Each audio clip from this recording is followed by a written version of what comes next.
이 세법의 목차는 어떻게 구성이 되어 있느냐. 조세총론이 먼저 대부분의 교재가 이렇게 구성되어 있다는 겁니다. 또 그 교재들은 이제 법에 근거해서 구성을 해냈겠죠. 예. 조세총론이라는 게 있고요. 조세총론에서는 조세 기초니 납세 의무니 등등 이 세금의 기본에 해당하는 것들을, 예.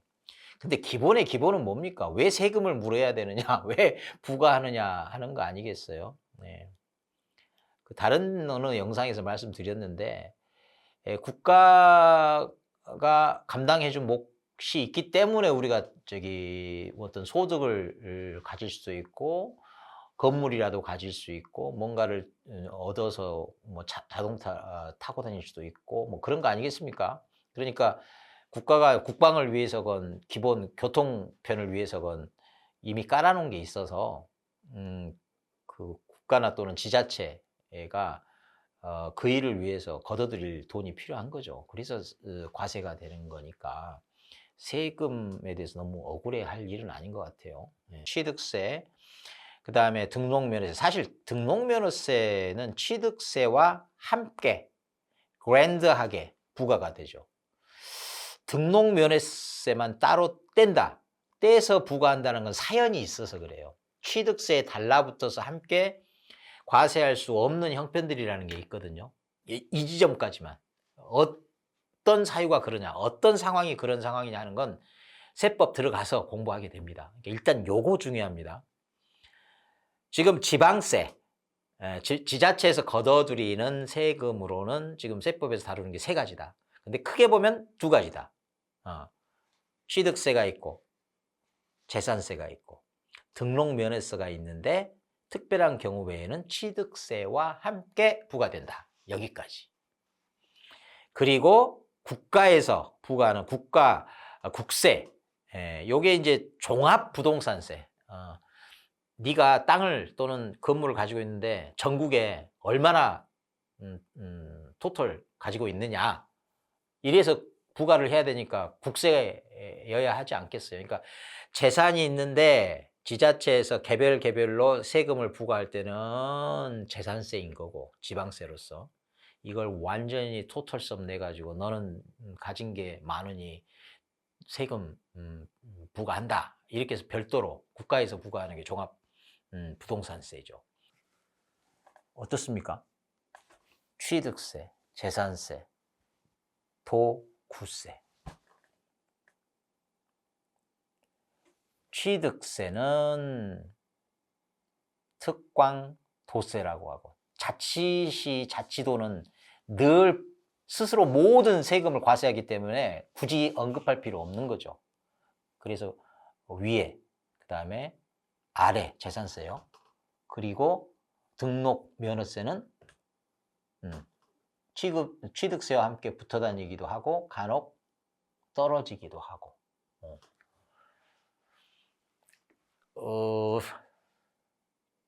조금 감동적이지 않습니까? 이 처리 방식으로 하면 이 사소하지만 기억해서 가지고 있으려면 너무너무 사소한 것에 비해서 많은 노력이 필요한 이 부분을 정말 사소한 만큼 사소하게 처리해 버리고 나면 이후에 공부가 훨씬 편해질 수 있다. 그리고 이제 개인은 주택 수에 따라서 이렇게 차별적으로 단계적으로 중과를 하게 되죠. 그래서 이 표를 보면 법인은 일단 따로 떼서 일단 중과라고 할 때는요, 여러분 이제 앞에 좀 미리 알고 계시면 좋은데 일단 기본이 되는 표준세율이 있어요. 그리고 거기다가 무겁게 더 얹힌다 하는 그 얹힐 때 한 덩어리, 두 덩어리, 세 덩어리, 네 덩어리 소위 중과 기준 세율이라고 하는 게 있어요. 그러니까 돌덩이로 치면 돌덩이 몇 개를 더 얹힐 거냐 이렇게 이제 하는 거거든요. 그래서 중과 기준 세율이라고 하면 그 무거운 세금의 돌덩어리 몇 덩어리 얹히냐 이렇게 이해하시면 좋아요. 낯선 표현을 좀 그렇게 익숙한 의미로 이렇게 받아들이면 좋습니다. 그래서 그게 뭐냐면 1,000분의 20이에요. 중과잖아요. 중과. 이중. 그래서 20%. 근데 이게 20%가 아니에요. 20%가. 죄송합니다. 방금 프로라고 해서. 1000분의 20. 그러니까 2%, 2%. 백분율로 보면 2%. 1000분, 죽어라 하지는 않아요. 그리고, 2주택까지도, 크게 중과 의지를 품지 않습니다. 국가에서. 근데 2주택인데 말이죠. 이 2주택이 그냥 2주택이 아니고, 좀 뭔가 집이 귀해서, 비싼 지역. 예, 그걸 되게 이제 조정 대상 지역이라고 해요. 그러니까 집값을 조정할 필요가 있다. 그러니까 내버려 두면 한도 끝도 없이 올라가기 때문에 국가의 개입이 필요하다. 시장에 내버려 두면 안 된다 해서 조정이 필요한 지역이 조정 대상 지역이라고 합니다. 이 조정 대상 지역 이 안에 들어가 있는 주택은요, 집값이 천정부지로 뛸 수 있는 집들이고, 꼭 필요해서라기보다는 투기 목적일 가능성도 높고 그런 위험 소지를 국가적으로 볼 때 그렇다는 겁니다. 그래서 여기 2주택인데 그 2주택 두 번째 주택이 조정 대상 지역에 들어가 있는 그 안에 있는 주택이다 그러면 이때부터는 국가가 긴장합니다. 그래서 중과를 하기 시작합니다. 중과를. 그리고 3주택, 4주택까지 이제 나아가면서 4주택 이상은 뭐 거의 뭐 그놈이다. 다 죽일 놈들이다. 이런 느낌 아니겠습니까? 그래서 4주택까지 그러니까 그것도 조정 지역까지 갈 필요도 없습니다. 중요한 포인트예요. 자, 개인으로 오면 2주택부터 시작한다. 그런데 시작할 때는 조정 지역 안에 있을 때다. 그때는 2주택이니까 돌덩이 2개. 여기 200 있네, 200. 돌덩이 하나당 얼마라고요? 20. 자, 4주택 아니고 바뀌고 따질 필요도 없습니다. 그러고 돌덩이 4개를 던져버립니다. 돌덩이 하나당 얼마? 20. 자, 3주택만 따로 따지면 됩니다. 3주택인데 조정 대상 지역 밖에 있으면 그냥 2주택처럼 취급해서 돌덩이 2개만. 그런데 3주택인데 조정 지역 안에 있어. 그럼 좀 무겁게 때려야 되겠죠. 어느 수준으로? 4개 수준으로. 4주택 수준으로. 그래서 이렇게 똑같아지는 거죠. 기가 막히죠? 네. 여러분 이런 설명 아마도 그동안 듣지 못하였고 앞으로도 꽤 긴 시간 못 들을 수도 있는데 제게 듣는 겁니다. 앞으로 이런 종류의 팁을 많이 드리도록 하겠습니다. 오늘은 여기까지. 감사합니다. 재산세에서도 주택을 따로 떼서 언급하고 그렇습니다. 그러니까 그 점을 좀, 그러니까 사실은 주택은요, 이 건물하고 토지가 이렇게 함께, 부속 토지라고 하죠. 함께 해서 주택, 이렇게 돼 있지 않습니까? 정확히 구분해서 말하면 거기에는 건물이 있고, 이 토지가 있는 겁니다.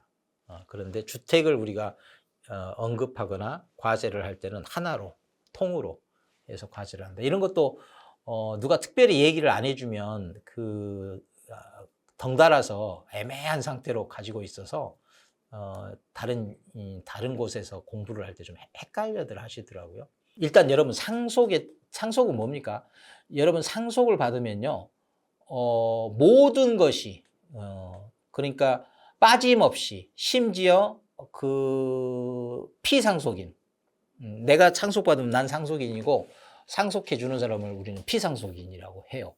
예. 그래서 상속받으면 그 피상속인의 심지어 빚까지 껴안게 됩니다. 그래서 모든 것을 내 것으로 옮겨 받게 됩니다. 그래서 빠짐없이 이빠이, 이럴 때는 좀 용서해 주세요. 이빠이 가지게 되는 거예요. 옮겨 이전되는 것입니다. 그래서 상속 그러면 이빠이, 이빠이, 이팔. 네. 이 28이라고 하는 것은 1000분입니다. 1000분의 28. 그러니까 퍼센테이지로 하면 2.8%. 1000분의 28이고요. 2.8%. 자, 상속 빚까지도 이빠이 이어받는다. 갑과 을이 공유한다면 갑, 을 이렇게 공유하는 게 아니에요. 공유는 항상 전체 땅덩어리를 비중을 가지고 이렇게 전체 갑, 이렇게 전체 을, 이렇게 중첩의 형태로 소유하는 것을 공유라고 합니다. 갑도 전체를 덮고 있고 소유권이, 을도 땅 전체를 덮고 있는 이런 방식, 전체를. 그런데 그걸 분할한다는 건 뭐예요? 그 지분대로 이렇게 쪼개는 거야. 이렇게. 이거 중요합니다. 나중에 민법 배울 때 공유를 이렇게 이해하지 않으면 공유와 관련된 그 어떤 것도 단순히 그냥 기계적인 암기가 되는 거예요. 그런데 바로 이 사실, 이 한 가지 포인트, 공유는 이런 거지 이런 게 아니다 라는 걸 의식적으로 적극적으로 공유를 이해할 때 활용을 하면 그 하나하나가 다 이해가 돼버려요. 근데 사람들은 공유를 이렇게 이해하다 보니까 공유와 관련된 민법 관련 조항들이 이게 이해가 안 되는 거야. 이해가 안 되니 그게 머리에 달라붙어서 암기가 되겠습니까? 농지. 여러분, 농지를요, 그냥 농지, 이렇게 접근하면 안 됩니다. 여러분, 농지가요, 나중에 농지법 배우면 더더욱 아시겠지만 얼마나 그 촘촘하게 규정들이 있는지 몰라요. 그러니까, 그리고 또 농지는 아무나 소유할 수 있습니까? 안 됩니다. 경작을 하는 자에게만 소유권이 인정이 돼요. 그 경작을 손에서 놓는 순간 그 농지 팔아야 됩니다. 처분 명령이 떨어져요. 이제 그런 게 농지법에 가면은 이제 또 설명이 되어 있습니다. 그래서 농지는요, 농부 입장에서, 이 농사 짓는 사람 입장에서는 그 자체가 일종의 이 하나의 단순히 땅이 아니라 그 농부의 삶이 되는 겁니다. 삶. 이 비영리가 무엇과 함께 증여와 함께 언급이 됐는데 어떤 비영리, 내 사익을 추구하지 않겠다는 거 아닙니까? 그런 기관에 뭔가를 줘요. 무상으로. 뭐 기부 같은 게 있잖아요. 그러면 이 비영리 기관에서는 이 돈을 그 어떤 사익에도 이용하지 않고 온전히 100% 떠오르는 거 있죠. 이빠이. 뭐를 위해서만? 사익 아닌 공익을 위해서는. 비영리로만 써야 된다. 영리를 추구하지 않는 곳에 비영리적으로 그거를 써야 된다. 그래서 요것도 이빠이. 위치가 여기가 아니죠.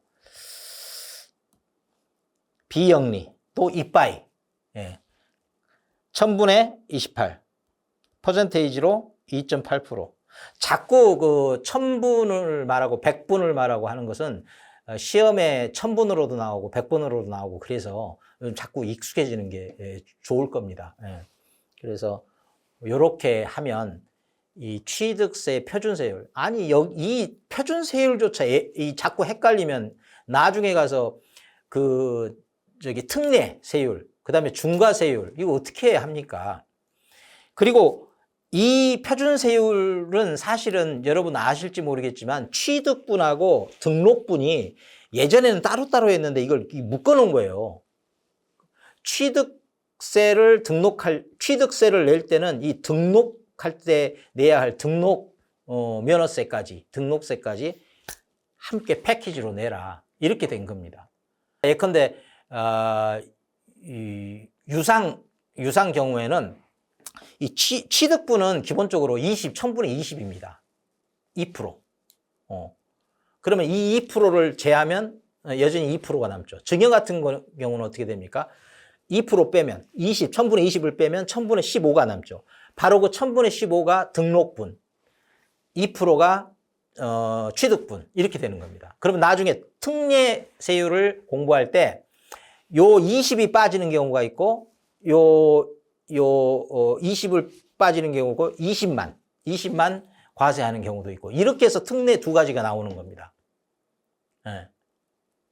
그러니까 이 표준세율을 가지고 있으면, 그리고 중과기준세율이라고도 하죠. 여러분 많이 들어보셨을 거야. 근데 진정한 의미를 파악했는지 의문이죠. 중과 기준세율, 중과할 때 돌덩어리 몇 개에 해당하는 2%. 요거를 떼내면 나머지는 등록분이 되는 것이고, 이 특례는 이쪽이든 한쪽만 과세하는 것이고, 이렇게 됩니다. 주택 중과는 요 돌덩어리 몇 개 얹을지, 이런 얘기를 하는 거고. 그러니까 이 표준세율을 이런 방식으로, 그 다음에 기본적인 구성, 과세의 어떤 구조, 이런 것들을 먼저 이해하셔야 된다. 그래야 세법이 효율적으로, 가소성 이 높게, 가성비가 높게 학습이 이루어질 수가 있다. 이런 말씀을 꼭 드립니다. 일동의 건물이 주거와 주거외로 겸하는 경우. 그러니까 겸하는 경우도 일동으로서 겸하는 경우가 있고, 일구의 건물이 이 주거와 주거외 용도로 겸하는 경우. 이렇게 있다는 겁니다. 이렇게. 근데 요거를 보세요. 일동의 경우에는 각각 안분하여 이렇게 돼 있어요. 각각. 뭐에 따라? 건물의 면적 비율에 따라. 건물이니까.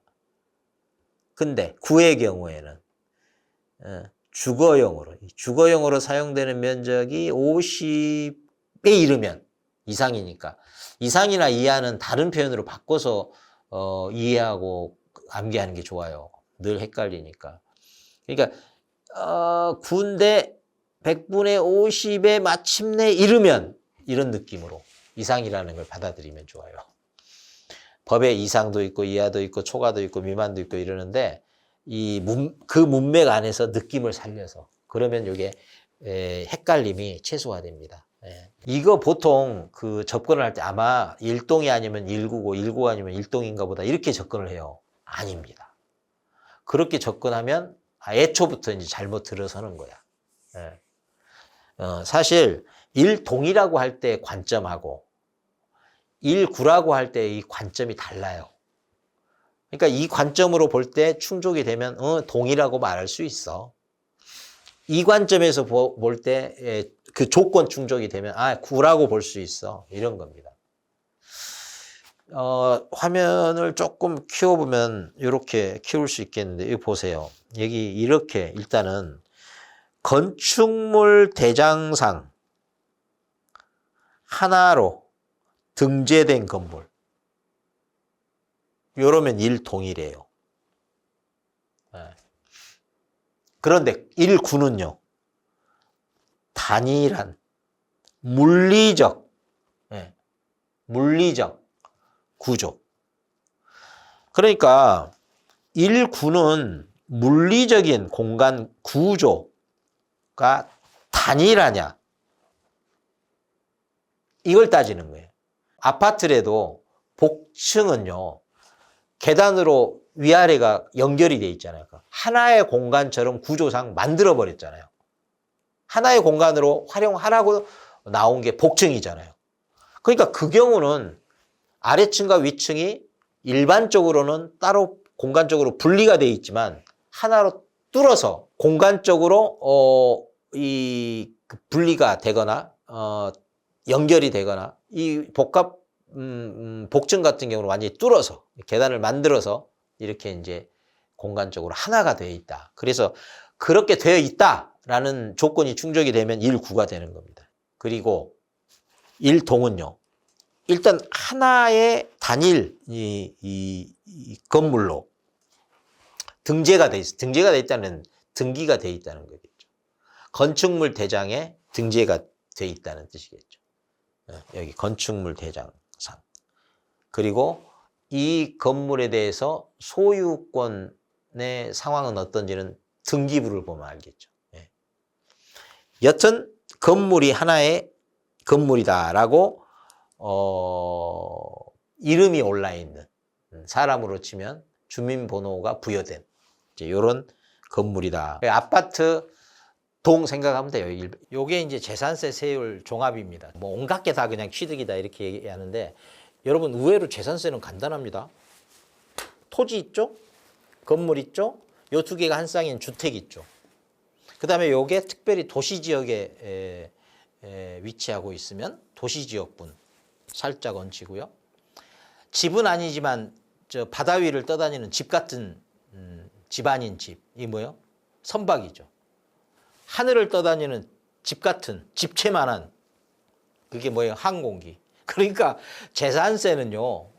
과세 대상이 너무 단순합니다. 예. 건축물은 열채가 있으면 한 채 한 채 따로따로 물건별로 과세를 합니다. 주택도 마찬가지입니다. 예. 그런데 재산세에서 토지는요. 그냥 한때 합산을 합니다. 일단은 합산을 해요. 기본적으로 합산을 해요. 그게 이제 종합합산 기본입니다. 기본. 그런데 뭔가 좀 특별한 게 있어요. 약간 종류가 별스러운 게 있어요. 그게 별도 합산입니다. 자, 합산이 기본이, 토지는 합산이 기본이에요. 그게 이제 종합합산이라고 합니다. 합산하면 종합이니까 종합합산. 그런데 약간 특별한 별도의 특성을 갖고 있는 토지들이 있어요. 이 별합산, 별도 합산.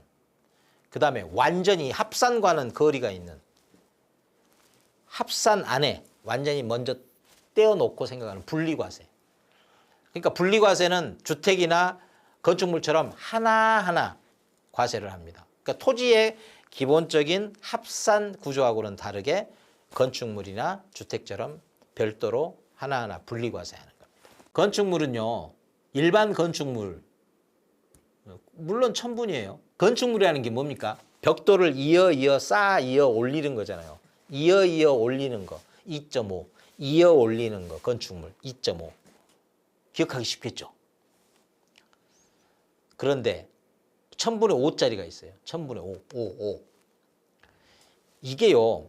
공장이 있는데 이 공장이 도시지역 같으면 공업지역이 있다거나 있을 곳에 있어야 돼요. 근데 공장이 엉뚱한 데가 있어요. 이 공장이라는 게요. 일반 건축물은 이렇게 딱 서면 거의 그걸로 끝이에요. 근데 공장은요. 항상 그 위에 굴뚝이 이 본 건물 못지않게 높이 서잖아요. 예, 높이 서잖아. 그러니까 공장 그러면 굴뚝, 매연. 그러니까 아무 데나 가서 위치하면 안 돼. 예, 근데 잘못 들어섰어. 그러면 더더욱 이 굴뚝이 건물 하나 한층 못지않게 높이가 이게 느낌이 올 거 아니에요. 그래서 올린데 또 올렸더니 2.5 더하기 2.5는 5가 되네요. 5. 느낌 옵니까? 그 다음에 주택은요. 여러분 주택은요. 기본적으로 삶의 기본이 됩니다. 그래서 1박, 2박, 3박 이런 박이 좀 떠오르면 좋겠어요. 자는 곳. 삶을 자면서 이어가는. 그러니까 삶을 1박 하면서 1박뿐만 아니라 1박을 하면서 삶을 열고 하루 1박, 2박 그러면서 쭉 사는 곳. 이런 느낌. 예. 자, 보세요. 자, 삶을 1박 하면서 열어가요. 열어가요 0.6. 열어갑니다. 어디서? 주택에서. 요 느낌. 이렇게 해서 상기해내자고요. 어떤 방식으로. 요보다 더 좋은 거 있으면 제가 권합니다. 본인이 스스로 이미 감동할 만한 그 암기 코드를 그 유치찬란한 거 말고요. 그 드라이하게 그냥 그 문자적인 그 앞대가리 따는 방식 말고 그렇게 하더라도 아주 그 기가 막 감동을 주는 그런 연결고리가 있어야 되겠지 않겠어요? 그래야 기억이 오래 가죠. 그런데요, 119라고 돼 있죠.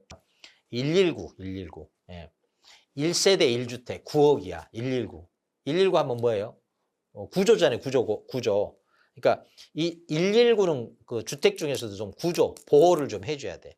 그래서 그 있는 그대로 다 과세하는 게 아니고 좀 그 혜택을 줘야 되지 않겠어요? 그러면 많이도 말고 0.5씩 4에서 0.5 빼면 3.5, 2.5에서 0.5 빼면 2, 1.5에서 0.5 빼니까 1, 1에서 0.5 빼니까 0.5 이렇게 되잖아요. 예. 많이는 아니고 살짝 0.5 정도, 1000분의 0.5 정도 배려를 해준다. 뭐에 대해서? 주택 119, 1세대 1주택 9억 이하. 재밌죠? 그러니까 요쪽 그 4, 2.5, 1.51 여기 하루 지나 1박하고 2박하고 그러다가 쭉 사는 곳 억지스럽지 않지 않습니까? 예, 여러분 눈 감고 자 이렇게 가는 겁니다. 119가 있더라. 이건 집과 같이 3과 연결되는 것이니까 3. 예. 그런데 선박 중에 오지게 10분 갖추어진 부족함이 없는 오히려 넘치는 건 1000분의 50.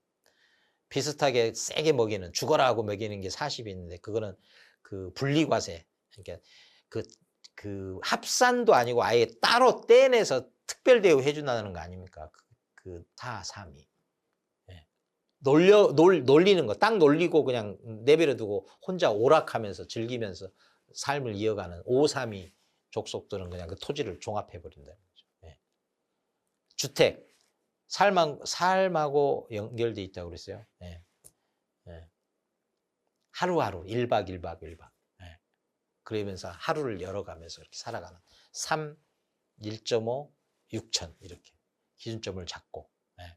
그 다음에 요 밑에서부터 하루 1박 2박 그러면서 사는 곳 예. 주택 거기서 0.5씩 빼면 어떻게 돼요? 119 예. 1세대 1주택 9억 이하 도시 지역이라는 게 1번지 지역이잖아요. 1번지 지역 1번지 지역에 4니까 1.4 범위 넘지 말아요. 그러니까 안으로 들어오면 2와 3이 있죠.